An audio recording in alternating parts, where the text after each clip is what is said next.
Hey folks, Monty here with the Bridge Set Sound and the amazing and deep Korg MS-20 full size. I am fortunate enough to have the beautiful green edition, and in today's videos I'm going to do a fairly in-depth dive into most aspects of this synth. I'm going to start by going through the basic unpatched signal flow.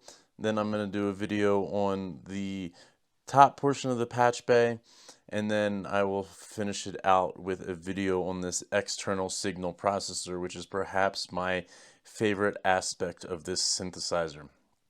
So the MS-20 is an analog semi-modular synthesizer. It is a subtractive synthesizer, and it is monophonic with high priority keyboard, and what that means is that it plays only one note at a time, and whichever the highest note that you play is the one that will sound. So for example,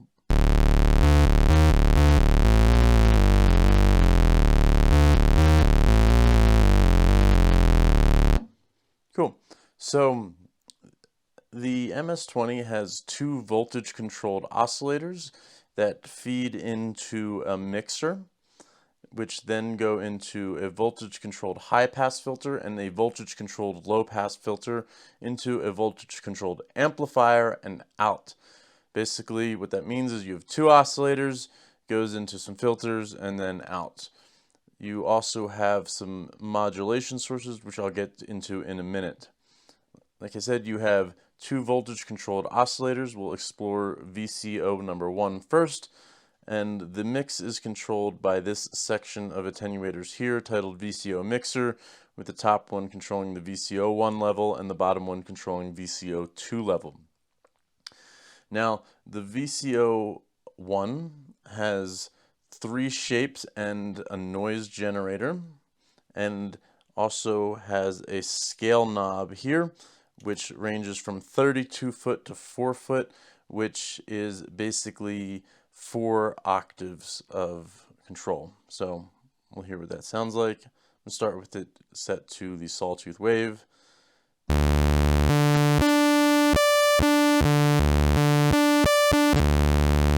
Leave it on 32 foot because I like bass synthesizers. Like I said, it has 3 shapes and a noise generator.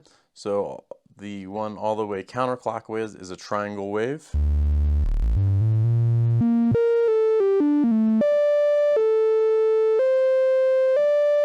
It's a nice soft sound. You have a sawtooth wave, which is just your classic buzzy synthesizer sound.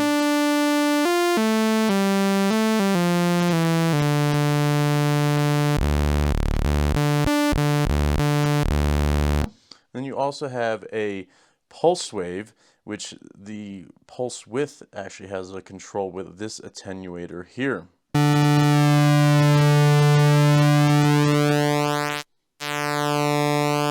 And as you can hear, as you get too far clockwise, you actually just lose the sound altogether, which is perfectly normal.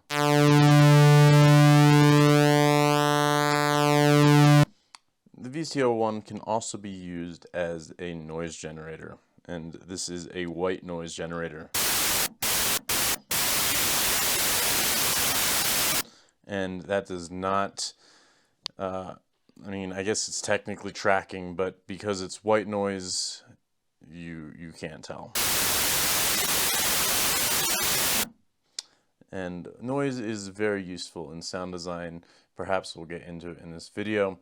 I'm going to go back to the sawtooth wave. Now I'm going to turn that volume all the way down, and we're going to hear VCO2.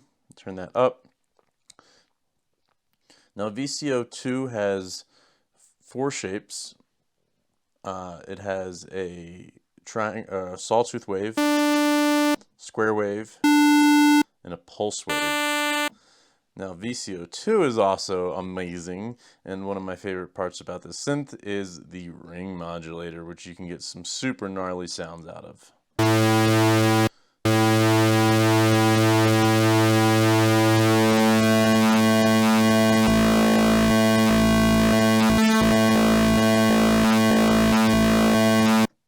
Now VCO2 is ring modulated by VCO1, so while we are not hearing VCO1 because I have it turned down in the mix, the shape and the pitch of it affect the ring modulation. Go back to a sawtooth wave. Now the middle attenuator here is actually a fine-tuned pitch control, which is amazing. So you can have it tuned the same as oscillator 1, or you can do a lot having it slightly detuned, or even make it fifths, or whatever you want to do. So bring VCO1 in, back in, and we'll hear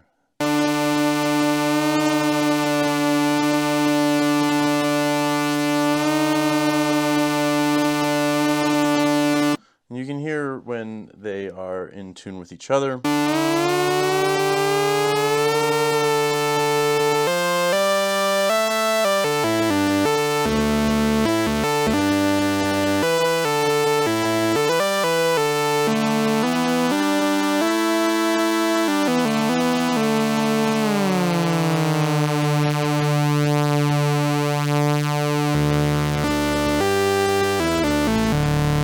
You get a lot of timbres out of just these two oscillators. So we have the ring modulator for a second.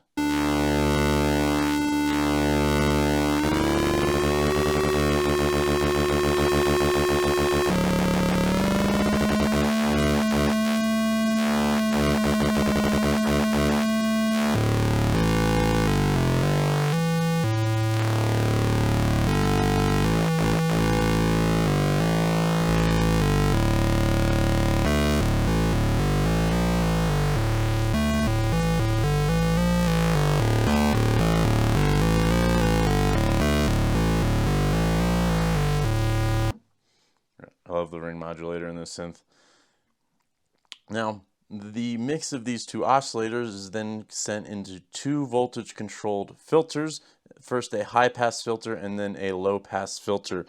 And the high pass filter does exactly what it sounds. It allows the high frequencies to pass while removing the lower frequencies. And the low pass filter does the exact opposite. It allows the lower frequencies to pass, removing the higher frequencies.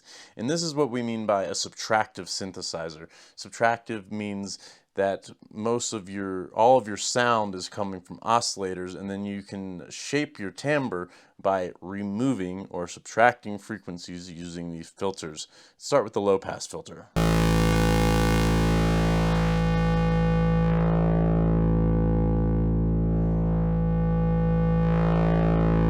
And you can hear it is not only removing high frequencies, it's actually just making room in the frequency spectrum. So it's not as simple as just getting rid of those frequencies. It's really an amazing tone shaping tool.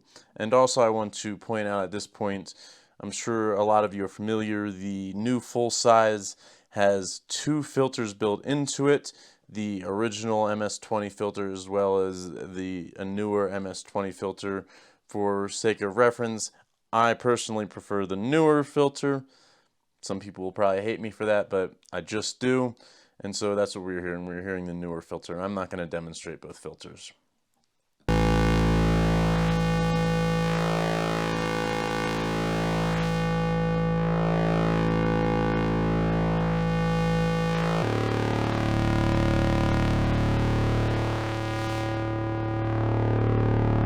Now both filters have a peak knob. On some synthesizers that is known as resonance. However, on here it's labeled as peak. And basically what that does is that provides a volume boost at the cutoff point. Now this is used to make annoying or beautiful squeals depending on who you are.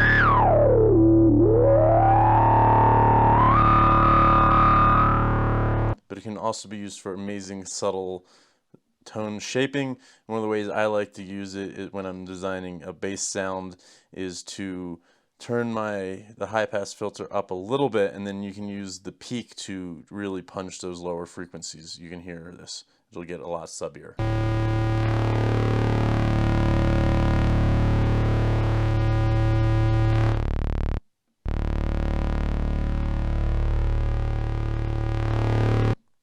turn VCO2 back to sawtooth so that the ring modulator is not playing tricks on our ears. You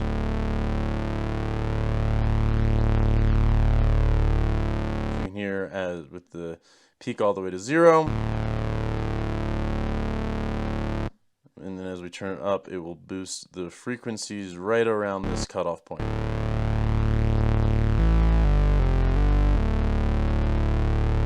And the same thing can be done with this voltage, with the low pass filter.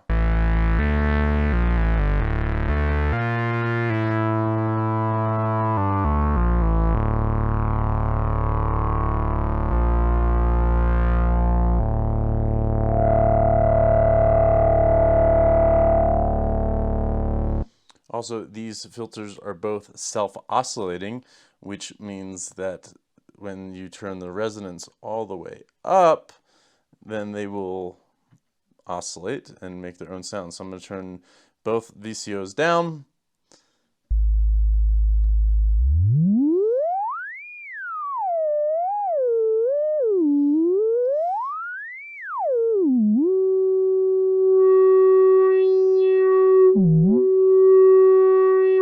And when we get into the patch bay, I'll actually show you how you can track that frequency or the pitch across the filter, or across the keyboard, and you could actually play these filters musically. That's for the next video when we get into the patch bay. So now we also have a Portamento. Oh, gotta turn my VCOs back up.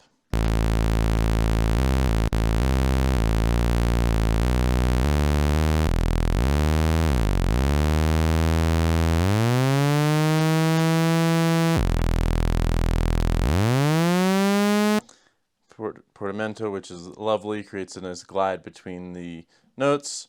And then you have a master tune, which I normally don't touch, but sometimes, especially with age, an analog synth can drift, or it needs to be retuned because your circuitry it happens with analog synths. You have a nice master tune knob here.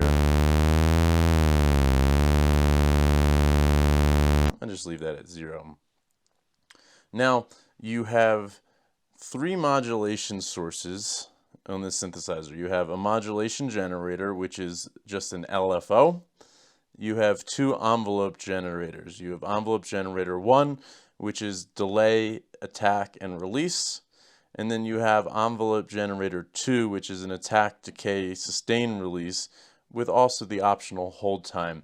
And the way the hold works is it will actually hold the trigger after you release the note before it enters the release stage. So, and this is a semi-modular synth, and what that means is you don't need to patch anything, so all these things have internal patch routings.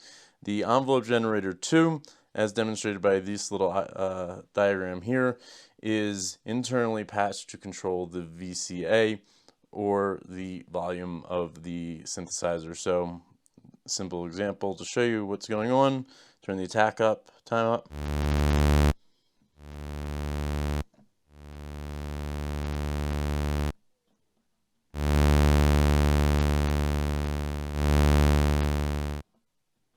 There you go.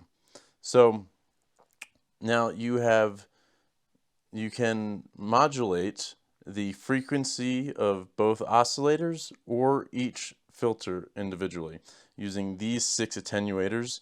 Now they're conveniently labeled. These 2 control frequency. It says frequency modulation, but that means the frequency of the VCOs. These 2 control the cutoff frequency modulation of the high pass filter, and these 2 control the cutoff frequency of the low pass filter. Now, all 6 knobs are labeled. The top row of knobs is labeled MG/TEXT, which means that it is internally patched to modulate using the modulation generator, or an external patch, which we'll get into in the next video, or the bottom row of attenuators is used to modulate, sends the envelope generators to these sources. So the frequency of the VCOs is internally patched to be affected by envelope generator 1, and the frequencies of both filters is internally patched to be modulated by the envelope generator 2. So let's go through those briefly before we move on to the patch bay. So like I said, this top row of attenuators routes the modulation generator. So and when I turn this knob, it's going to modulate the pitch using this modulation generator. Now this modulation generator we have access to a triangle wave or a square wave with the ability to bend either of those. However, without using the patch bay, it is internally patched to the triangle wave. So we'll hear what this sounds like. And the frequency of your LFO is controlled by this knob here. I should move the pitch up an octave. As you hear, that's being modulated using a triangle wave. And using this knob here, we can bend it to either be a saw down all the way counterclockwise or saw up all the way clockwise, and we'll hear the difference there.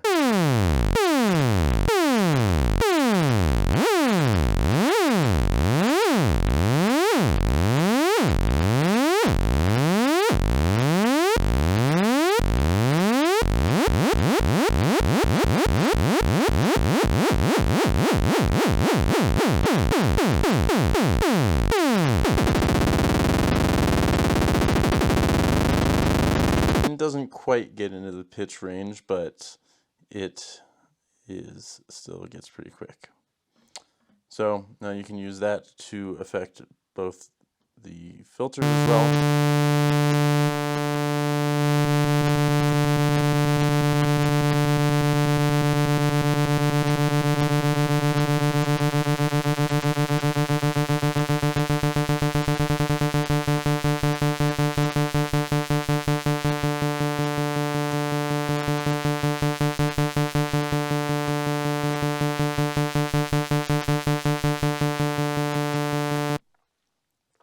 And these modulate like a typical LFO source where your pitch for your frequency sets the center point of the modulation, and then your modulation oscillates around that center with the depth that you set here.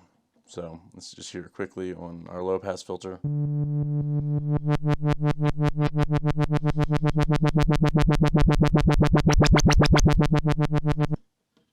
Cool. So then we also can use the envelope generators without touching the patch bay yet, and we'll hear what this does here. And so I'm going to turn this all the way up, and you will hear that it then starts at a low frequency set by this knob, and then will take the attack time and slide into the pitch here. Open up the filter.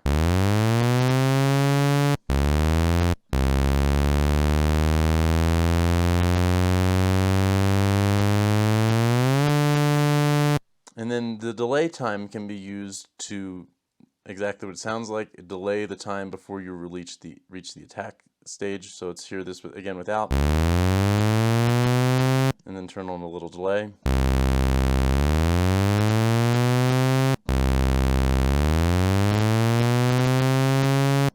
And that can be useful in a number of situations. Now we can also use an envelope generator to modulate the frequency of either filter, and those are internally patched to be modulated by envelope generator 2. And now I am going to cheat, and I will go into more depth what I'm doing here, but as I said, envelope generator 2 is internally patched to the VCA. So what I want to do is I'm going to take envelope generator 1 and patch that into the VCA so that we can hear just the modulations on the filters. So nothing's going to happen.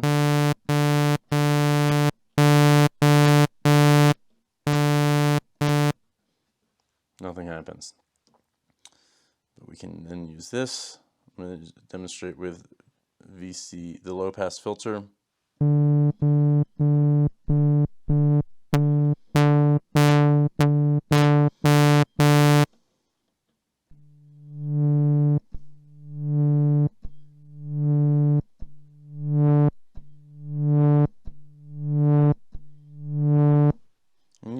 use this to get yourself some squelchy bass sounds.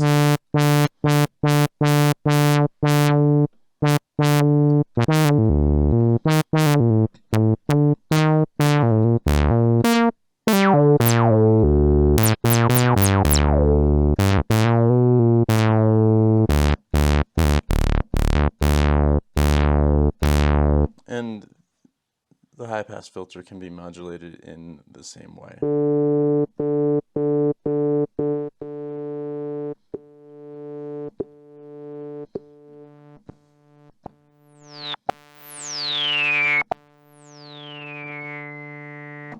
So there you go, with the exception of this one sheet.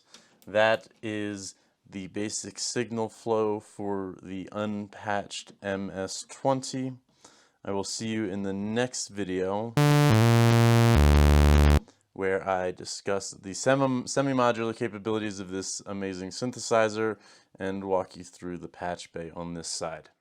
Hey folks, Monty here with Bridgeset Sound for part 2 of our dive into the Korg MS-20, the amazing semi-modular synthesizer.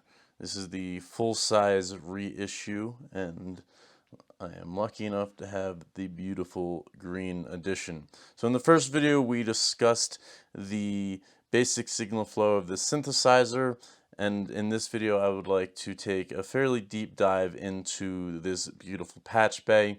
I'm going to ignore this bottom section here, which is the external signal processor, and save that for a future video, either video 3 or 4, depending on how long this patch bay one ends up being.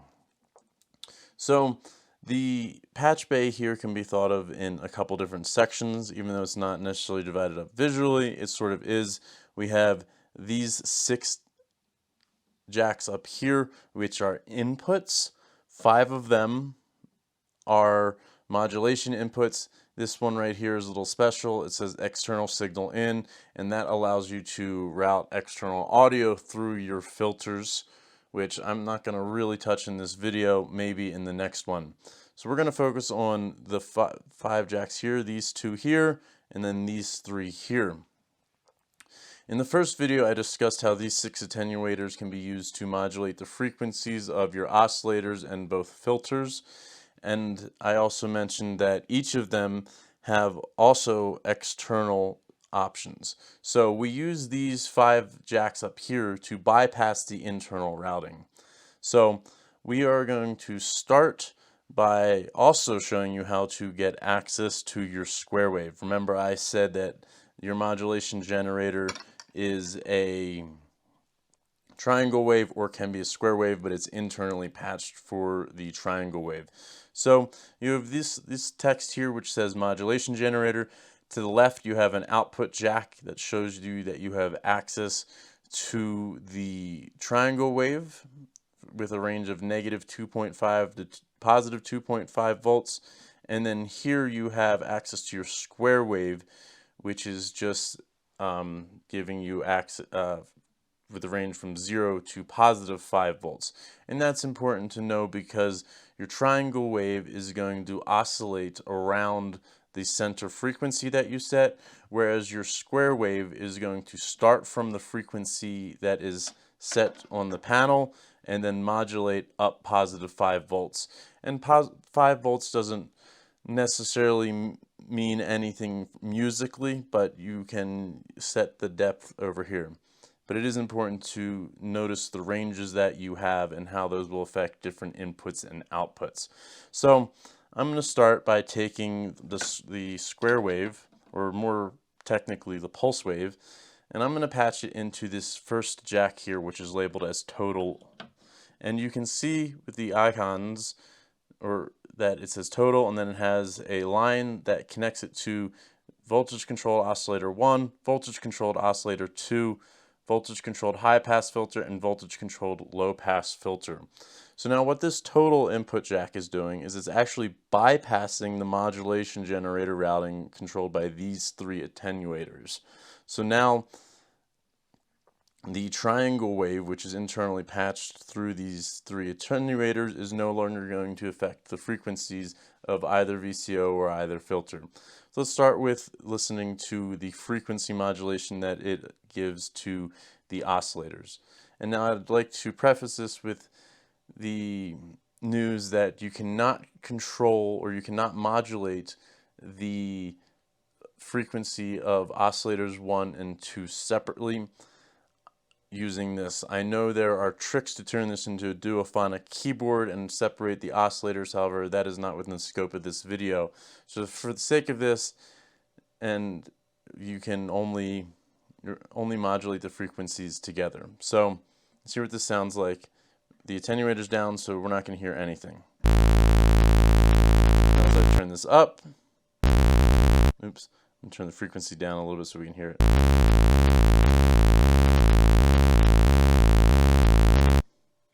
And then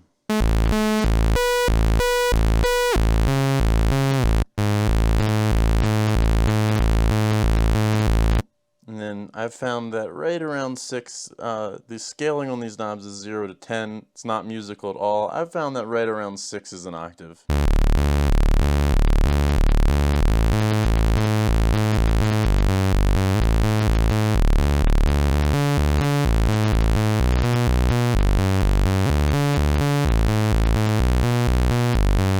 Now the LFO or modulation generator acts independently of the keyboard, so you are not re-triggering it, and as far as I know, you cannot route the trigger of the keyboard to restart your modulation generator. If I am wrong, please someone yell at me in the comments below.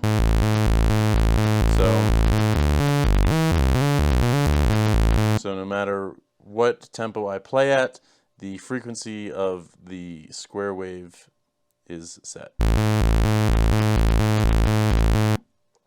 Cool. And so using that same patching, we can then do the same thing with both filters. So I'm going to turn my high pass filter up to about 3.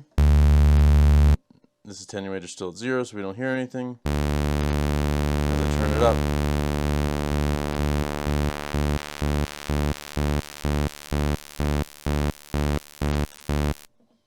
and you do the same thing with the low pass filter.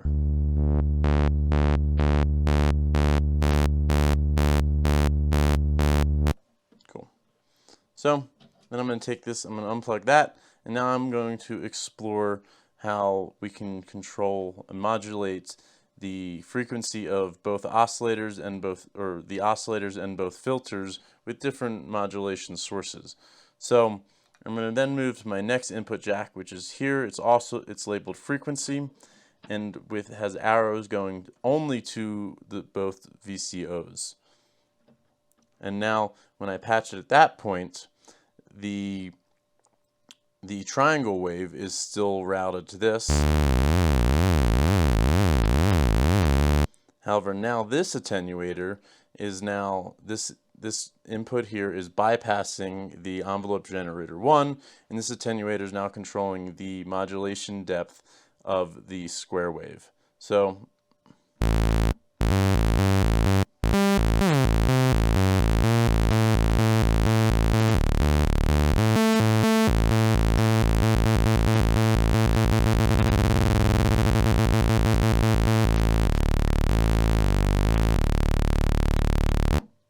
cool. And then this first jack was labeled total. However, when I use this jack or either of these two jacks to control the filters, I can do that individually. So these two attenuators are still attenuating the modulation depth routed from envelope generator 2. However, I can then go in here,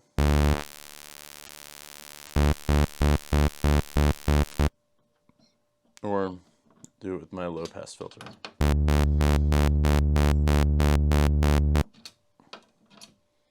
Cool. So that explains the difference between these 4 input jacks. This total bypasses the modulation generator routing for these 3 knobs, and then these 3 jacks here are individual modulation inputs that are attenuated using these 3 knobs. Now we also have a voltage controlled amplifier input, which is internally patched. As you can see by this arrow here, it's internally patched to be controlled by envelope generator 2. So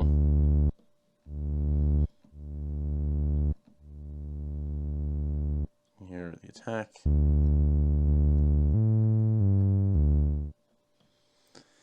However, we can also modulate that using the square wave, which then will bypass the trigger input of the keyboard.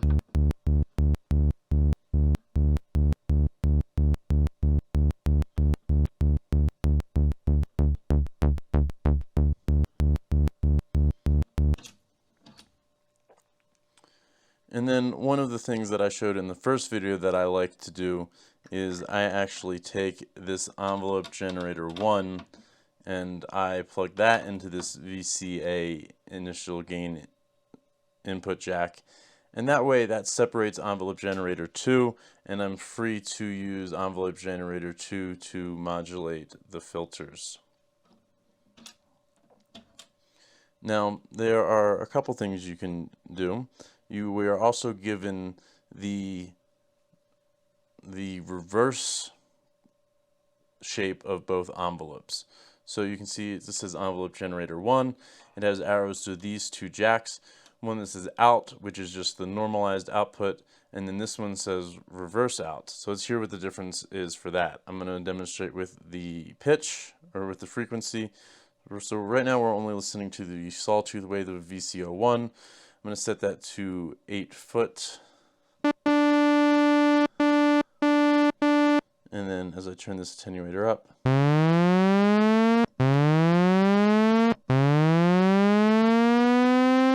but if I take this reversed shape and plug it into this frequency jack, it's going to do the opposite.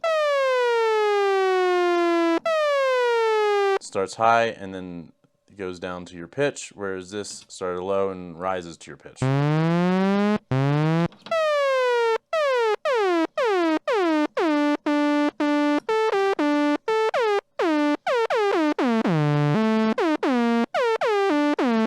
It's important to know that the envelope generators are only re-triggered when you completely release a note from the keyboard. So you can.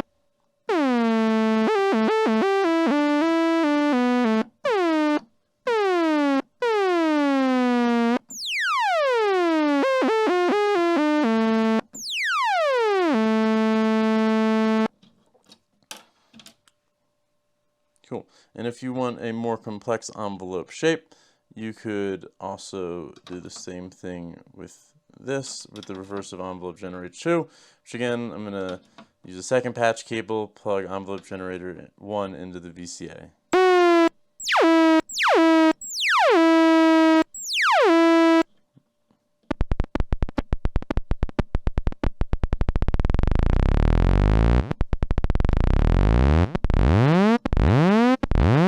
And because you have 4 segments of this in this envelope generator, you can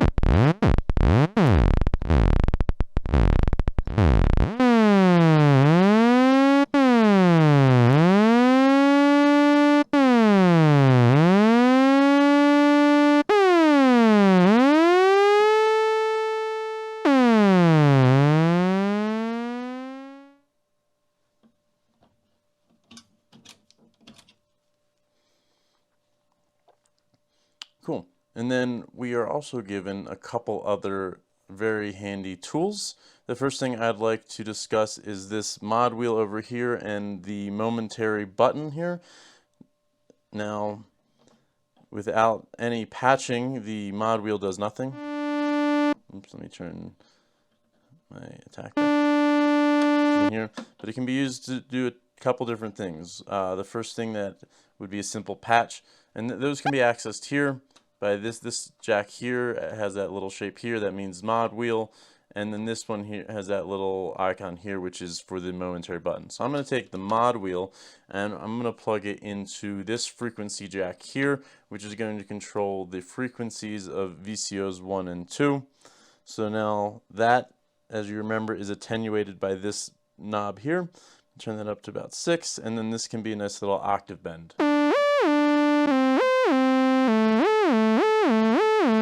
And this is positive and negative attenuation, so you can go up or down an octave.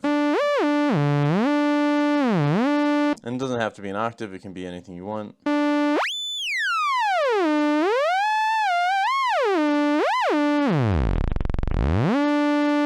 Or more subtle.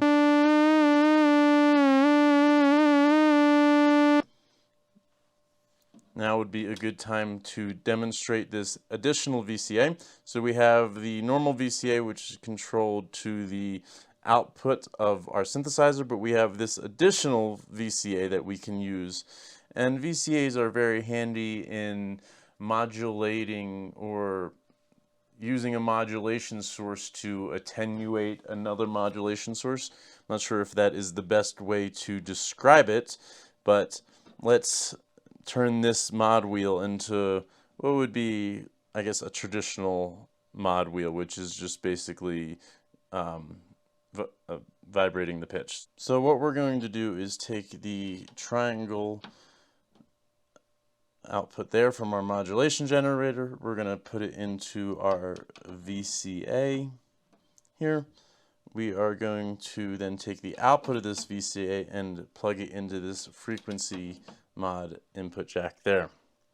Now, you're going to hear nothing will happen. However, we also have a control input source, and anything can be used as a control input. However, I'm going to use this mod knob because we are trying to turn this here into a more traditional modulation knob. I'm going to take that and plug it into this control input here. And then now we have basically 2 levels of attenuation. And I'm going to turn this attenuator up. Let's go somewhere between 4 and 5, and you're going to hear still nothing happens. But as we use this mod knob,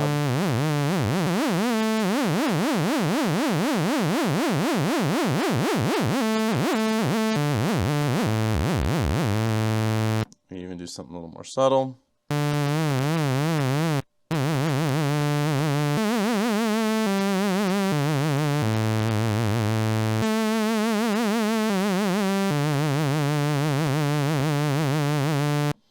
If we wanted, we could even do that with our low pass filter. Let's go that over here, plug that into this. And remember this, when you use this input, it says -5 to +5. So your frequency on this knob here is setting the second frequency, and then it's going to oscillate around that center frequency. Sorry, I said second frequency, I meant center frequency.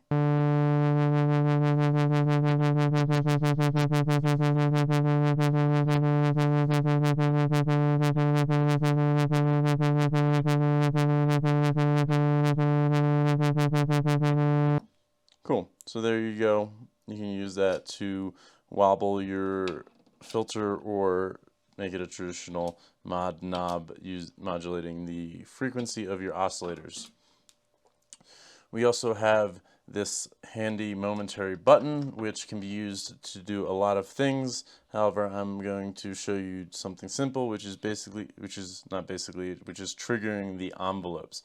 So we have these 4 jacks here, which we haven't discussed yet. On the left, it says VCO 1 and 2 CV in, and then trigger in. VCO 1 and 2 CV in sends the pitch of, or it internally routes the pitch of the keyboard to the pitch of your oscillators, and then this trigger takes the trigger from the keyboard and sends it to your envelope generators. However, we're going to take this momentary button, we're going to put it into this trigger input here, and as you can hear, nothing happens when we play the keyboard. However, and then we can use that button to trigger the envelopes, which is not a very interesting example, but it is your job to take these basics and apply them to some complex sound generation. We also have CV out and trigger out, which can be used for a bunch of different things, which I will get into in a moment. And another thing to know now is the CV in and trigger in are how we would use an external sequencer such as the Korg SQ64 to sequence this synthesizer. It's also important to note that this synth works, it tracks pitch as hertz per volt versus volts per octave, which doesn't mean anything to most people, but the thing to know is that means that a lot of analog sequencers will not translate pitch to this synth. Moog and most of Eurorack, I mean probably all of Eurorack with a few exceptions, track pitch as volts per octave. This does hertz per volt. Now, another thing that I would like to demonstrate is this really lovely sample and hold circuit that we have. And the way a sample and hold circuit operates is that it takes an input voltage and it samples that voltage, and then it will hold that voltage for a length of time designated by the clock input, and it will output that voltage as a modulation source.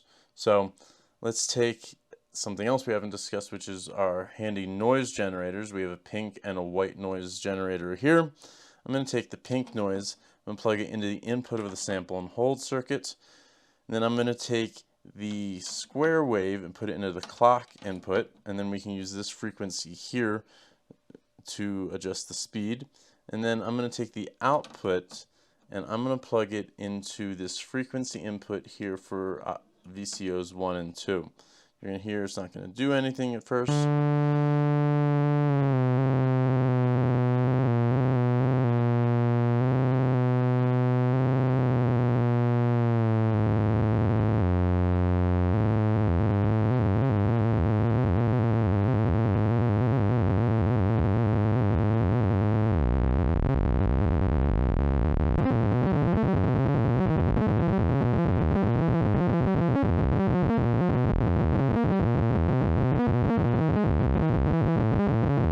Which is basically then just sending random pitches to your oscillators, but instead of just being noise, which would be kind of just nonsense,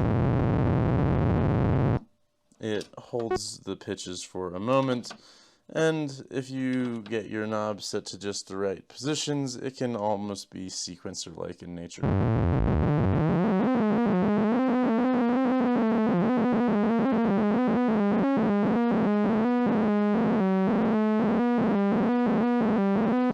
Fun thing is also to use that. I'm going to put it into the total input here so we can play with both filters.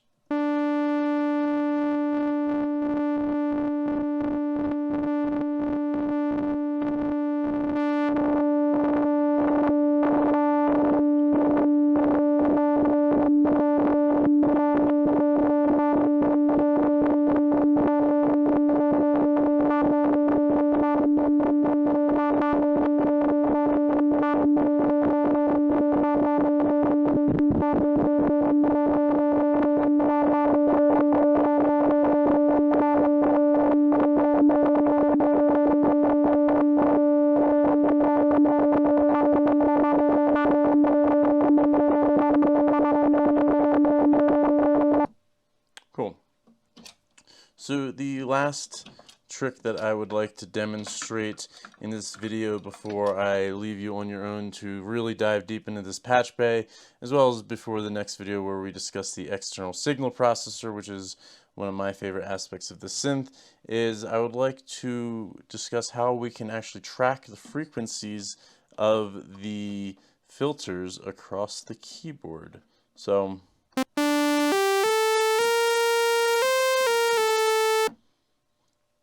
one of the issues with, I don't know if it's an issue, but one of the things about a low-pass filter is that it removes the high frequencies. So as you go higher, you are removing more of the timbre. So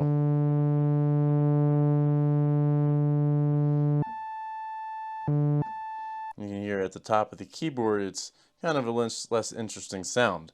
However, this can be fixed by taking our keyboard CV out. I'm going to plug this into the total input here. That way we can track both filters. Remember, if I were to plug it into either of these, it would only affect one of the filters. However, this total, it's affecting both. And also the VCOs. However, I'm not going to do that. The VCOs already track across the keyboard.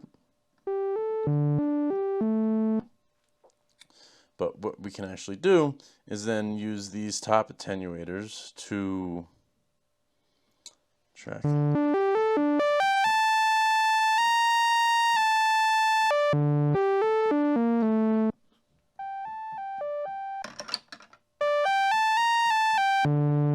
Which actually opens up the filter as we move our way up the keyboard. And this can actually be done with the high pass filter as well, to actually make a band pass filter that tracks across your keyboard.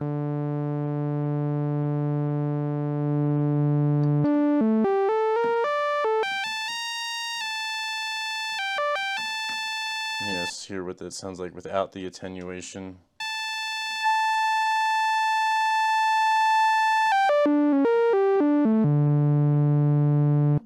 And there you go.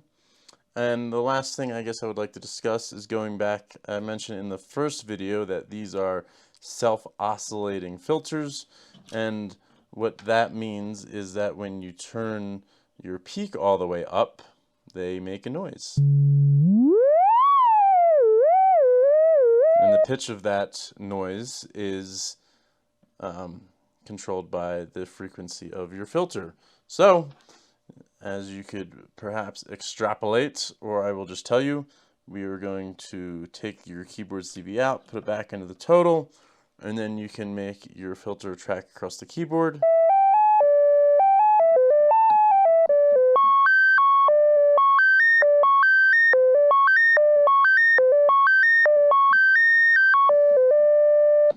And it is not totally musical, but if you get your frequency and your attenuator set in the right position, it can be pretty musical.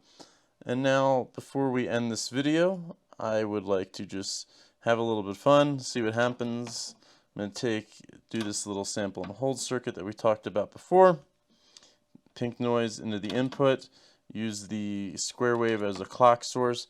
I'm going to take the output and plug it into the frequency input of our high pass filter, and then that'll be controlled by this.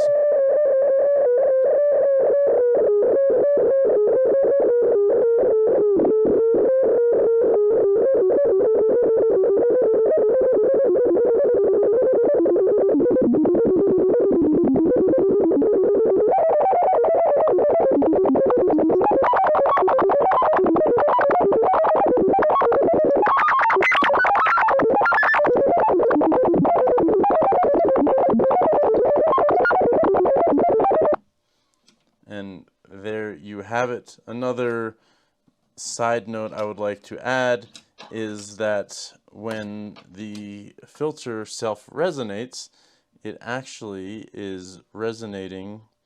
It generates a sine wave, which we do not have access to with our oscillators, with our VCOs. However, that's a little trick that you can get.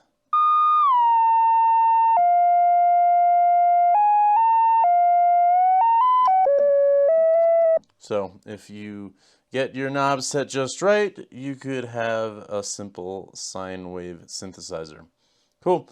That is not nearly everything, but that is a pretty good overview of this patch bay.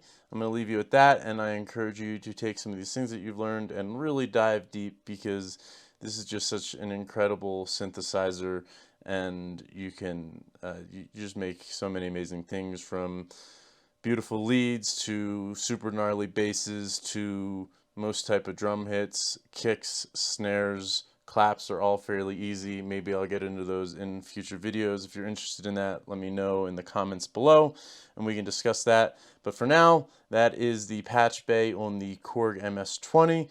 Stay tuned for the next video where I discuss the external signal processor.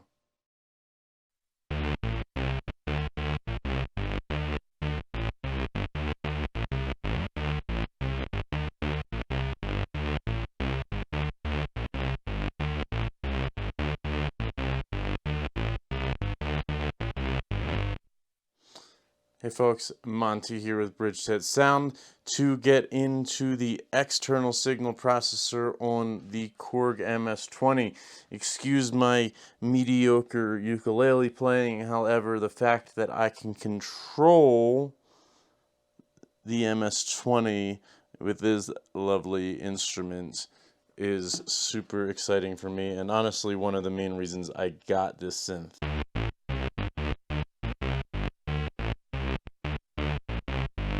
It's way cooler to play the Doors when you play it on a ukulele controlling a synthesizer than simply playing bass piano.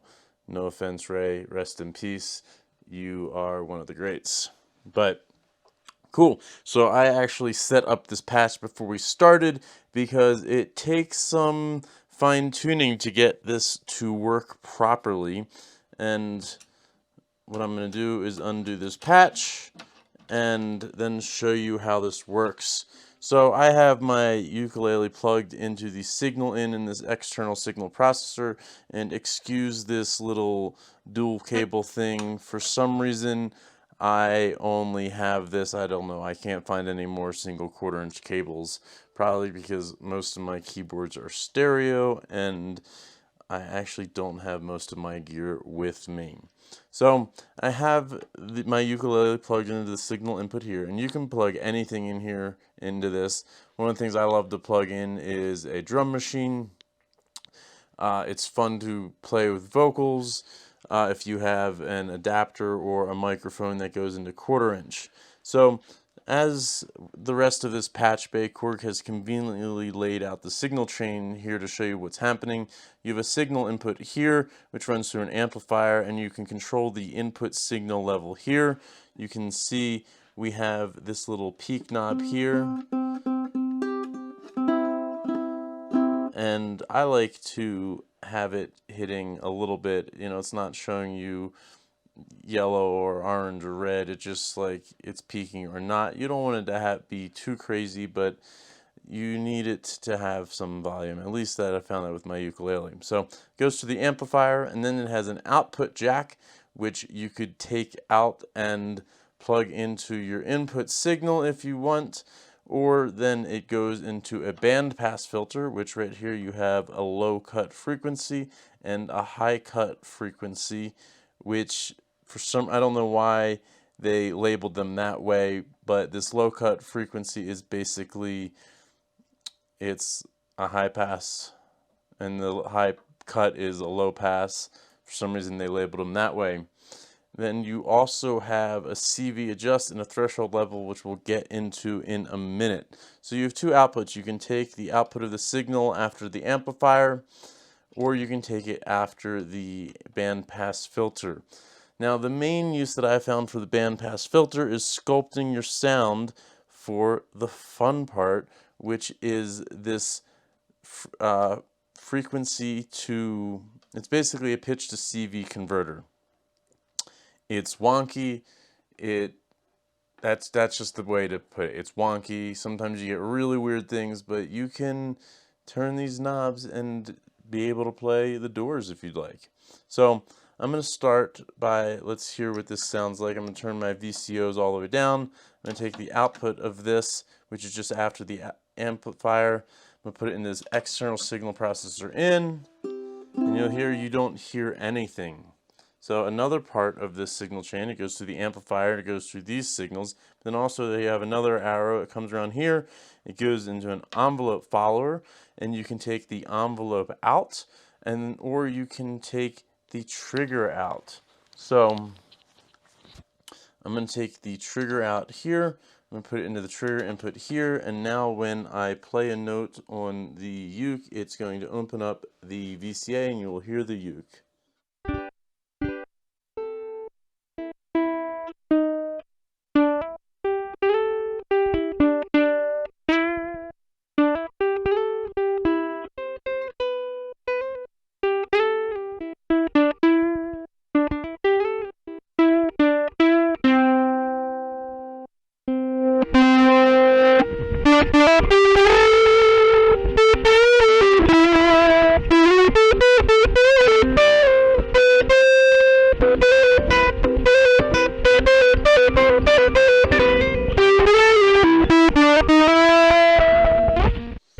Now you will have to excuse me, I am not really a uke player, but god damn does it feel good to get that overdriven uke through the MS-20 filter. It just...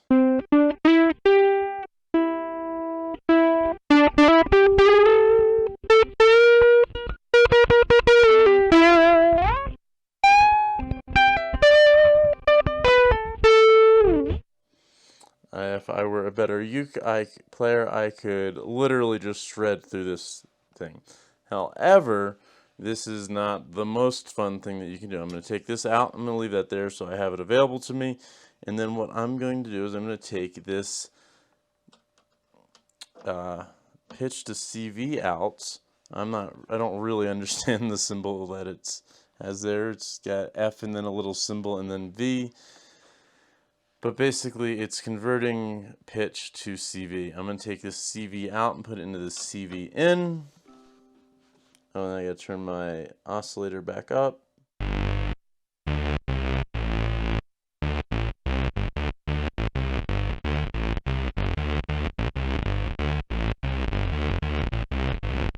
Now, I said it was wonky. And the way that I got it a little less wonky is using this band pass filter. And that right there, my friends, is the key to making this work. Now, everything besides a sine wave has a bunch of additional harmonics in the timbre. A sine wave is only the frequency of the note you were playing. However, everything else has a lot more going on. And this is listening to the sound that you were playing, and sometimes it can get confused with the additional harmonics.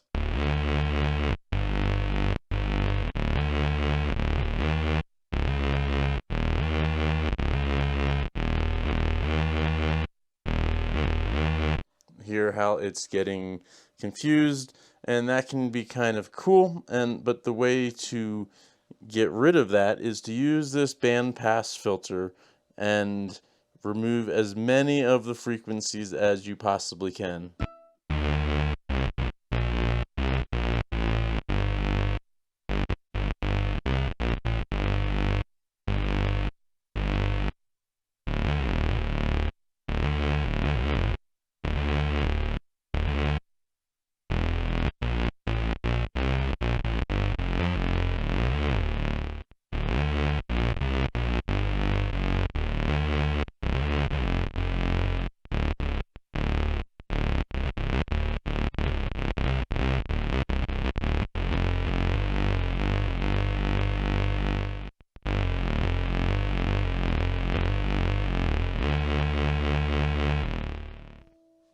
So it's still pretty wonky, but just sculpt your sound. Keep sculpting your sound until you find the range, and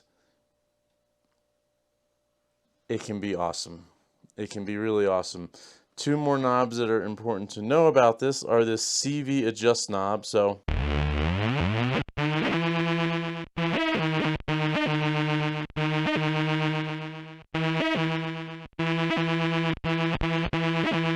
which allows you to adjust the pitch because it's tracking at hertz per volt, but it doesn't really know what pitch you're playing.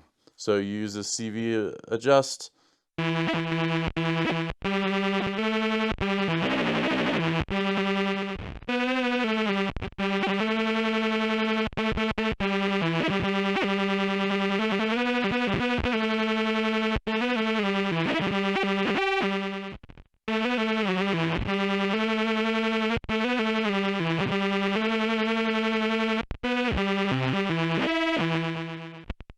And then you also have this threshold level, which sets the level that it needs to return to before it closes the trigger. And it works in the inverse fashion than I would expect it. Normally I set a threshold level, and which is the bottom, but that's not the way this works. So honestly, for this, I found it best I just leave it all the way up. However, it can get a little noisy, especially if you're overdriven too much.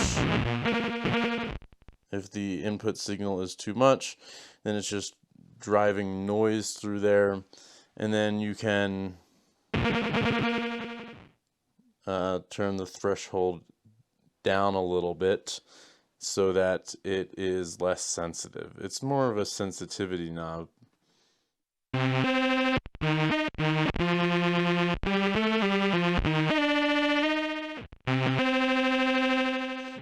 And there you have it. That is a very brief overview of how to get something super wonky out of this. It's not perfect, but honestly, that is one of the things I love about it. The more I play it, the more I love it and its wonkiness. And you can really use this in a recording sense to kind of just get things that you wouldn't expect, weird noises, weird pitch swings, just weird one-shot moments that you could then sample and use in your productions. You can also use this to, like I said, to just process audio without doing pitch tracking. And unfortunately, I don't have a microphone or a drum machine available to me. I have in the past run the Volca Beats through this, and it's just nasty. And I highly recommend you running a drum machine through this thing. But there you have it. The external signal processor and the pitch tracking capabilities of the external signal processor. You need to own this synth, and I highly recommended using a ukulele with it and starting a Doors cover band. Yeah, thanks. That's all for now.